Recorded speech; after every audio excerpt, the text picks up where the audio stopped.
सही पहुंचा जो न निवृत्ति के द्वार, निज की निर्बलता से हुआ सुखवार। ताकि मति कोरी मतों में रूल जाए, न शुभ सब कर्म करने की मति पाए। बाहर के भोगों में ही मनुष्य का हित सुख है, ये मिथ्या दृष्टिकोण है। इन भोगों से अंत में वह दुख प्राप्त होता है जो कि कभी भी समाप्त नहीं होता, रो रो कर भुगतना पड़ता है। यही सही दृष्टि या दृष्टिकोण है।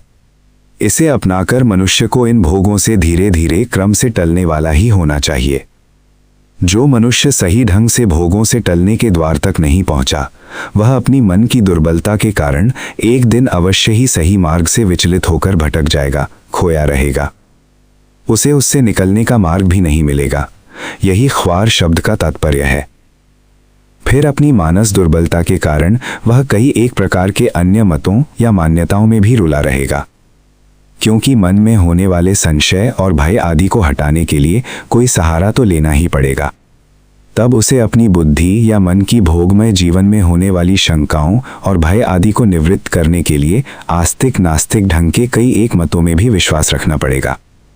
परंतु उसकी भोगों के दुख को समझकर और उत्तम श्रद्धा रखकर मुक्ति पाने के हेतु इंद्रियों का संयम और ध्यान, विचार और ज्ञान आदि के उत्तम कर्म की मति या बुद्धि नहीं बन पाएगी। तब तक वह संसार में ही विवश होकर रूलता या भटकता रहेगा।